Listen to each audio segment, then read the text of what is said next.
Salut à tous, j'espère que vous allez bien, bienvenue dans une nouvelle vidéo. Donc ce sera une vidéo meal prep. J'ai décidé de cuisiner plusieurs repas et de vous filmer ça. Ça doit être des repas très simples hein, avec ce qu'on a tous plus ou moins dans nos placards. Avec cette période de confinement, on est vachement limité en termes de repas, d'ingrédients, etc. Donc je vais vous montrer vraiment des choses rapides, simples, efficaces. Donc ce midi par exemple on va préparer un hachis parmentier avec un oignon, de la viande hachée. Moi je vais prendre 350 g de viande hachée. Et pour la purée, soit vous faites une purée maison avec des pommes de terre. Moi j'ai de la purée mousseline, je vais faire la purée mousseline, ça va être très rapide. Tout simplement parce que comme ça je vais me garder les pommes de terre pour faire d'autres recettes. Je vais essayer de faire des pommes de terre surprise, je vais vous montrer ça après.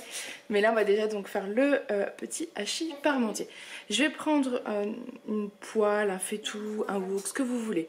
Je vais couper un oignon et je vais le faire revenir avec de l'huile d'olive, un peu d'ail et voilà, peut-être des herbes, à voir. Ensuite vous rajoutez la viande. Vous mettez ça dans un plat, ovale pour moi, vous prenez le plat que vous voulez, on s'en fiche. En parallèle, je fais ma purée et après je mets par-dessus. Je rajoute du gruyère et ça part au four pour gratiner. Très simple, rapide, efficace et généralement très bon.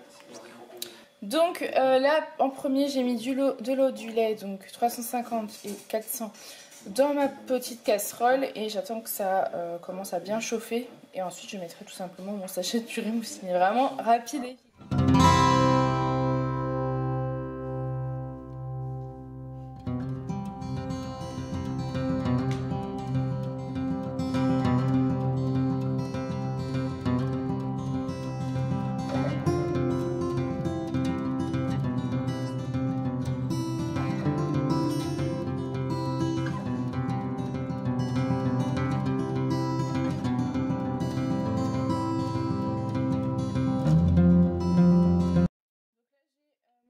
Avec mon huile d'olive, je vais y presser une petite gousse d'ail, hein, parce que autant se mettre de l'ail, de l'oignon avec tout ce qui se passe pour essayer de se désinfecter, etc.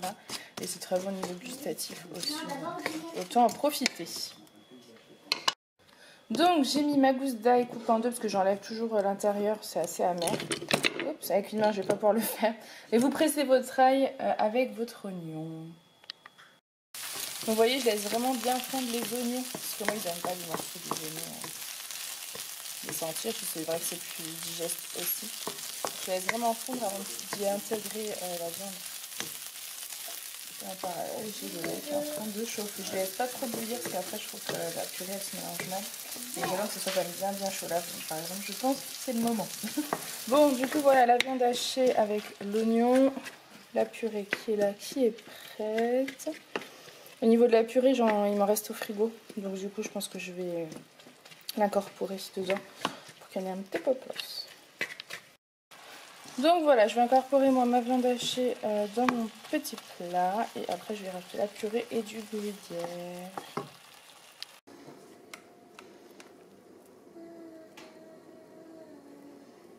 Finalement, on n'a pas tout en prendre. Je t'avais dit. Donc faites plutôt 2 sachets de purée mousseline si vous avez de la purée mousseline. Par contre si vous faites de la purée maison, là je pourrais pas trop vous dire, faites-le à l'œil. Hein. Vous savez que moi les quantités, c'est pas trop ça. Ça marchera mieux quand même avec une cuillère ou une fourchette pour l'étaler qu'avec l'œil. Hein. Vous risquez de vous brûler, en plus c'est chaud. Plus vous en aurez partout. Je vous raconte pas pour y voir après. Après vous pouvez le faire un peu plus proprement aussi. C'est quoi? T'as qu'à le faire. Ce qui quitte là. Hashtag j'en mets partout. Hashtag il me saoule. Hop, ensuite vous mettez le gruyère par-dessus. Donc ensuite vous rajoutez le gruyère. Là moi j'ai dû râper spécial gratin, mais c'est vraiment parce qu'il n'y avait plus rien en fait. Nous on est des spécialistes. Donc en fait on est spécialistes. On prend ce qu'il y a.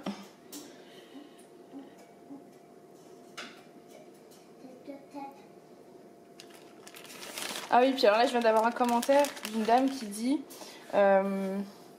j'ai été à Carrefour ce matin, les rayons sont vides, ils ne remplissent pas les rayons. Julien, je peux te laisser répondre à cette dame? Non, je réponds pas. Alors juste pour vous dire, moi je vous dis, ils remplissent les rayons tous les jours, mais si vous avez 2 fois, voire 3 fois plus d'influence, imaginez bien que les gens, les pauvres, ils doivent rentrer dormir, ils peuvent pas être là le matin, l'après-midi, le soir, la nuit. Donc ils rentrent dormir, ils reviennent et ils continuent leur travail. C'est pour ça qu'on vous dit, ne vous précipitez pas dans les magasins, ça sert à rien, parce qu'en fait vous créez vous-même la pénurie. Voilà, et en plus, vous faites en sorte que les gens soient plus facilement contaminés, donc ils ne pourront pas venir travailler. Voilà. En fait, la dame qui... Ça y est, c'est dit calme-toi intérieurement. J'aimerais savoir si la dame qui va faire ses courses travaille déjà en ce moment, parce qu'il y a beaucoup de monde qui ne travaille pas. Si elle a des enfants, parce qu'elle est peut-être confinée chez elle pour garder ses enfants et en arrêt autorisé. Et bien dans la grande distribution, il y a aussi des gens qui ont des enfants et qui ont des problèmes pour les faire garder, qui doivent rester chez eux. Il y a aussi des gens qui sont touchés par le coronavirus et qui sont confinés chez eux. Et après, il y a le reste. Ouais. Tous ceux qui bossent et qui font leur maximum pour passer tout ce qu'on peut... Voilà. Il faut juste être un petit peu indulgent. Ensuite, donc la deuxième recette, je vais faire des pommes de terre surprises. Je crois que j'avais déjà fait ça une fois, mais il y a très longtemps. Elles sont pas énormes nos patates, donc on verra ce que ça donne. On n'avait pas eu les surprises. Vous les lavez, ensuite vous les faites bouillir dans de l'eau chaude. Il faudra les couper en deux une fois que c'est, alors pas trop cuit, mais que ça reste encore ferme, un petit peu cuit quand même, pour que vous puissiez en fait enlever la chair. Je vais vous montrer de toute façon les étapes. Donc là j'ai coupé un oignon, pareil que tout à l'heure, je le fais revenir dans de l'huile d'olive. Ensuite je rajouterai des dés de dinde, vous pouvez mettre ce que vous voulez à la place, des lardons aussi, moi j'ai des lardons de volaille pour ceux qui en ont. Peut-être même du blanc de dinde, qui sait. Ensuite, je vais y rajouter pommes de terre, crème et gruyère. Ça fait trop trop bon. Moi, je sais que de la soupe, il me reste de la soupe. Ce serait parfait. Bon, j'ai décidé d'utiliser, j'ai du persil que j'avais surgelé, qui était frais, que j'avais lavé et tout. Je vais le couper, puis je vais le rajouter dans les oignons. Je pense que ça pourra donner que du goût. Donc, voilà ce que ça donne avec le persil. Je laisse tranquille...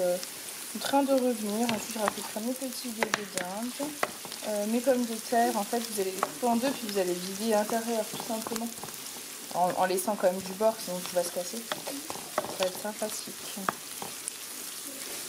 Donc là j'ai rajouté mes dés de dinde et j'ai coupé le feu. En fait je vais attendre que les pommes de terre cuisent, sinon ça va être beaucoup trop cuit. Ensuite, la prochaine recette, c'est le banana bread. C'est la recette de bébé pulpeuse. Donc, je vais tout simplement la suivre parce que j'avais trop envie. Ça me donnait trop envie. Regardez, c'est celle-ci. Donc, pour commencer, elle nous dit... Ah, attendez, j'y suis. Voilà. Écraser 2 bananes bien mûres avec 100 g de compote. Donc, on va faire ça tout de suite. Donc, là, j'ai pris 2 bananes bien mûres. Je vais les écraser avec tout simplement une fourchette. Hein. Rien de plus simple. Plus elles seront mûres, plus ce sera facile à écraser. Et plus elles seront sucrées aussi. Parce que là, le but, en fait, comme je n'ai pas de sucre, si vous avez regardé mon retour de course, c'est de faire un gâteau sans sucre. Et c'est en cherchant un gâteau sans sucre que je suis tombée sur cette recette. Voilà. Vous avez été nombreuses à me dire aussi que je pouvais remplacer par du miel. Donc, effectivement, c'est une bonne idée aussi. Bon, là, dans cette recette, pour le coup, j'en ai pas besoin. Donc, c'est encore mieux. Donc, je vais faire ça. Ensuite, je vais rajouter 100 g de compote. Sans sucre, je vais prendre tout simplement un pot de compote qui fait 100 g.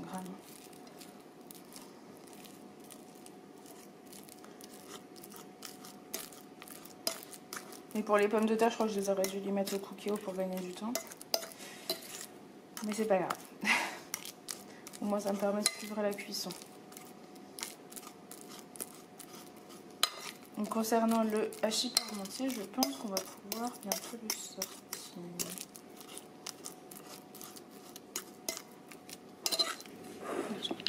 Donc du coup là j'ai rajouté les 100 g de compote et je vais tout simplement venir tout mélanger.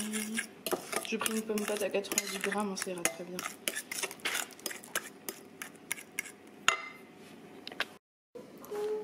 Coucou Aaron, Aaron se réveille. Du coup je viens de rajouter 2 cuillères. Coucou Aaron. 150 g de farine, 2 cuillères de levure et un œuf. Et on va tout mélanger. Coucou Aaron, ça va? Ça va mon chat?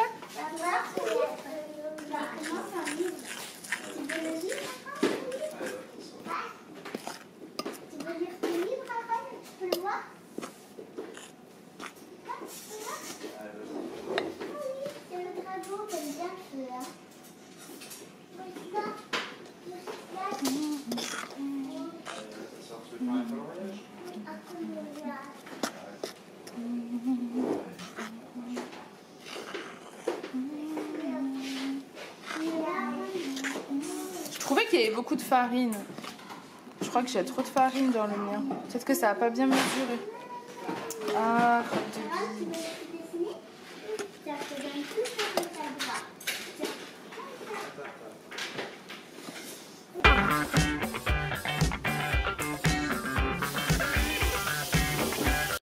Bon, du coup, j'ai rajouté un œuf et une banane et 4 compotes. On va espérer que je ne me sois pas trop loupée. Voilà, j'ai mal mesuré. Hein. C'est des choses qui arrivent, c'est pas grave. Ce que je vais faire maintenant, c'est de leur rajouter des pépites de chocolat. Donc moi, j'en ai pas. Donc, je vais faire des petits carrés de chocolat que je vais couper. Ensuite, vous mettez la moitié dans un moule à cake. Et avec le reste de la préparation, donc moi j'ai une grosse préparation, on va voir comment ça fait. Vous mettez 70 g de chocolat noir fondu que vous mettez par-dessus. Donc voilà, on va faire ça. Donc ensuite, je vais mettre des petites pépites. Moi j'en ai pas, donc on va les casser. De chocolat dedans. Et je vais faire fondre mes 70 g de chocolat noir.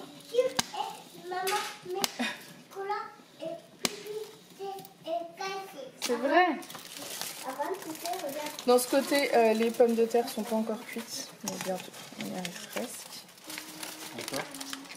Oui. Donc voilà, on a mis des pépites. Maintenant, on va mettre la moitié dans le plat. Mais vu la quantité, je sais pas encore, on va voir. Et du chocolat fondu mélangé avec la pâte qui reste. En fait, vous mettez moitié dans le plat, moitié chocolat fondu mélangé dans la pâte qui reste. Et j'ai préalablement beurré mon moule. Donc là, je mets la moitié dans mon moule pendant que ici, on mélange le chocolat avec un petit peu de beurre histoire que ça accroche pas. Donc là, j'ai mis la moitié du gâteau dans le moule, à peu près la moitié. Hein. Il reste ça. Et ensuite, on va mélanger le chocolat qui est ici avec la pâte à gâteau qui est là. Et on va venir la mettre par-dessus. Je sais pas du tout niveau goût ce que ça va donner. Mais bon, on va espérer que ce sera bon. Dessus, c'est parti, on tourne. C'est moi qui dis dessus. Donc là, j'ai mélangé le chocolat avec la pâte. Je fais n'importe quoi.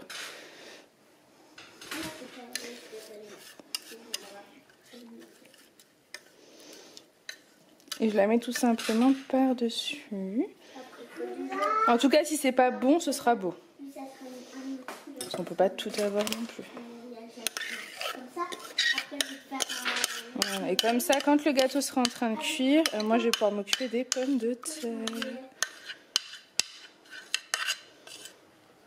Non, attends, je vais faire un petit peu.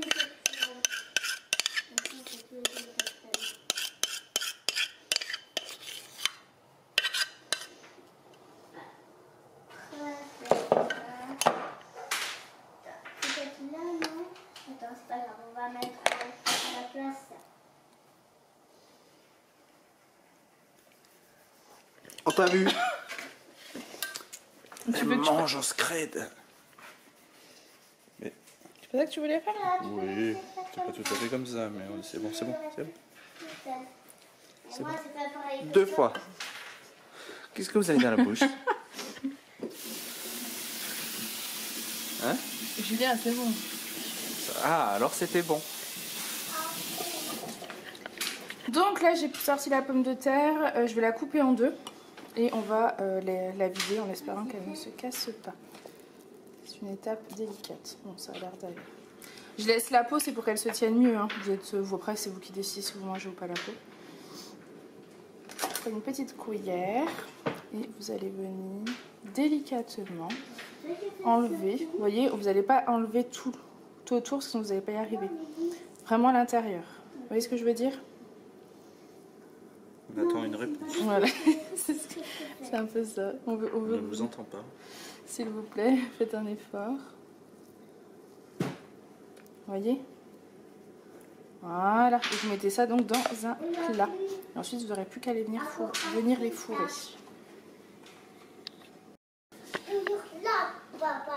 Donc là, j'ai mis les pommes de terre, enfin l'intérieur en fait, pour vous expliquer un petit peu. Ça ressemble à ça. Et ici, je vais y rajouter donc ma crème du gruyère.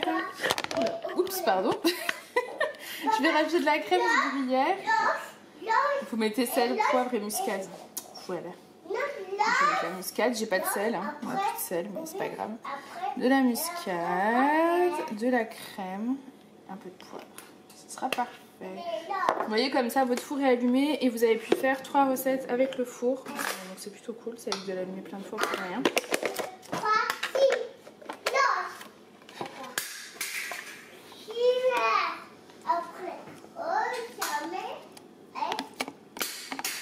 Normalement, beaucoup utilisent la crème liquide. Moi, j'ai de la crème épaisse, mais ça ira très très bien. Quantité, vous savez, chez moi, c'est toujours plus ou moins à vue d'œil. Je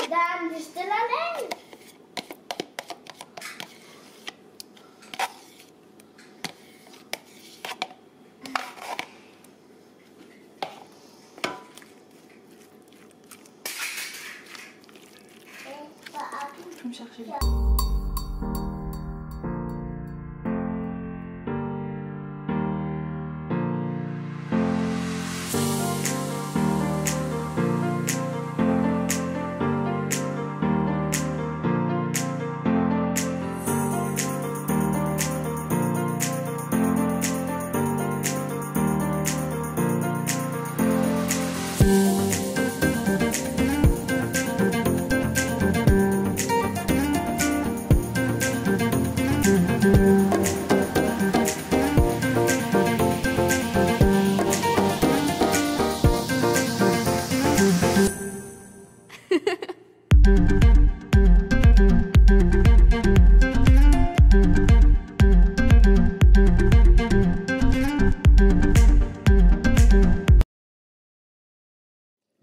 Donc on va vous filmer l'étape du fourrage parce que c'est quand on fourre que ça fait le plus de vues. Arrête! C'est pas grave, tant qu'elle va pas dans la nourriture. Voilà, donc là je vais tout fourrer et ensuite je vais mettre du gruyère par-dessus et ça va aller au four après le gâteau au chocolat. Vous entendez les pommes de terre qui chantent tellement elles aiment se faire fourrer. Mère, regarde les vidéos. Ma Oh. soeur. Coucou belle maman.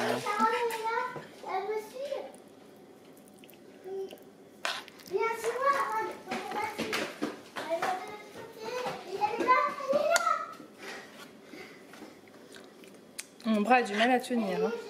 Ah, c'est l'étape du fourrage, c'est quand même quelque chose. Hein. C'est sport. Hein. Oui. Non mais la poêle elle est lourde, hein, elle est bien remplie donc... Donc pour vous montrer qu'elle triche pas, regardez, en plus du marbré, regardez-moi, il scintille dans la nuit. Bon, ça fourre ici? Oui, ça continue. Ouais, j'espère bien. Et on a ça aussi qui est cuit, on n'a pas montré. C'est le hachis parmentier. Pour ce midi, comme il est déjà un petit peu refroidi. Il va se faire dégommer dans 10 minutes. Bon, c'est pas ce qui me donne le plus envie, hein. Clairement, moi je vous l'annonce, ce qui me donne le plus envie, c'est les patates. Fourrées. Vous mangez ça avec un peu de soupe. C'est sûr, hein. C'est patate. Sans patate. Sans patate. Sans patate.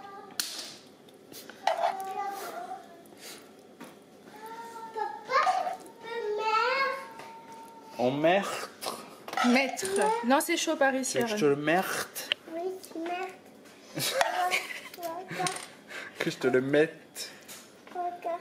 On dit tu peux mettre. C'est quoi le petit quoi? Comment tu dis? Le petit? Petit bonhomme. Oui. Et comment tu t'appelles? Aaron, papa. Aaron comment? Aaron, papa, ouais. Ah bon? Je crois que c'était Aaron le feu.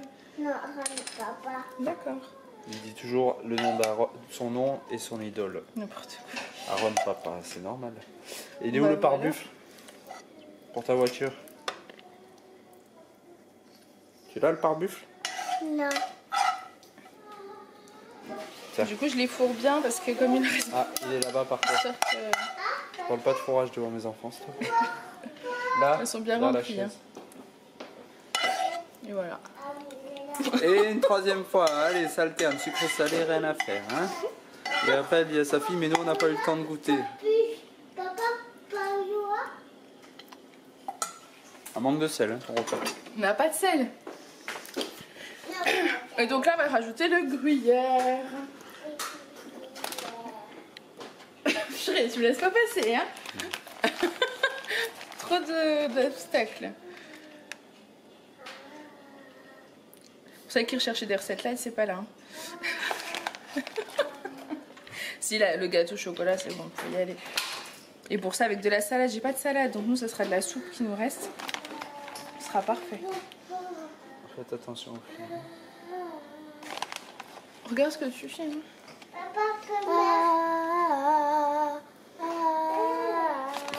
Je viens de faire. Papa, regarde là.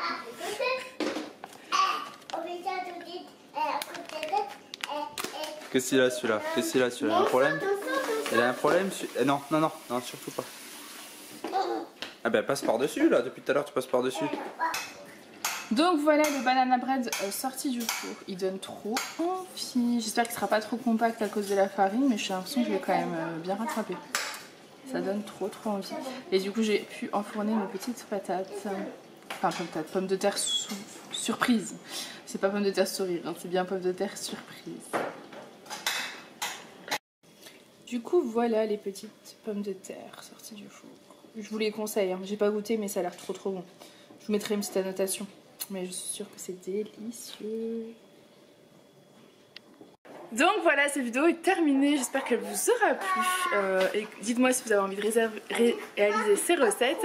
Et dites-moi si vous avez des recettes à me conseiller. Voilà, moi je fais plein de gros bisous et je vous dis à bientôt. Bye!